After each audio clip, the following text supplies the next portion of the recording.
ভাতের সাথে মিশিয়ে খায়, ভাতও খায়, ঘুষও খায়। ভিডিও প্রচার হওয়ার পরেও এর কোনো ব্যবস্থা গ্রহণ করা হয়নি। হায় রে আমার সোনার বাংলাদেশ। প্রিয় দর্শক শ্রোতা বৃন্দুরা, এক হাত দিয়ে ভাত খাওয়া হচ্ছে, আরেক হাত দিয়ে টাকা খাওয়া হচ্ছে। অর্থাৎ একজন ঘুষখোর প্রমাণ সহ ধরা পড়েছে। এই সরকারি কর্মকর্তার বিচার চাই, বিচার করতে হবে। টাকা দিবেন, আপনার কাজ বহু তাড়াতাড়ি হবে। টাকা নাই, তার সাথে আপনি কথা বলতে পারবেন না, সেটাকে সবাইকে ধমক দিয়ে কথা বলে।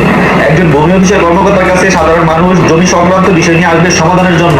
সরকারি ফি যেটা 500-1000 টাকা, সেটা দিয়ে কাজ সেরে যাবে। কিন্তু এই যে মোটা অঙ্কের টাকা প্রতিদিন হাতিয়ে নিতেছে, কিন্তু এগুলো দেখার মতো কেউ আছে? কেউ নাই, কেউ নাই এগুলো দেখার মতো। পুরো বাংলাদেশে প্রতিদিন 200 কোটি টাকার উপরে চাঁদাবাজি হয়। পুরো বাংলাদেশে প্রায় 200 কোটি টাকার মতো চাঁদাবাজি হচ্ছে। এই টাকাগুলো কোথায় যায়? কোথায় যায় এই লক্ষ লক্ষ টাকা? কে খায়? কোথায় যায়? তদন্ত আছে, বিচার আছে নাই।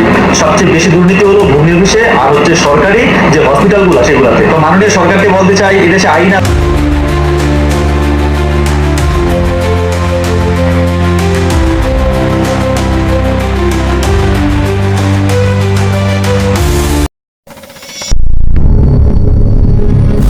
নীরব জনতা এবং জাগো জনতা দেশ এবং সাধারণ জনতার কথা বলে।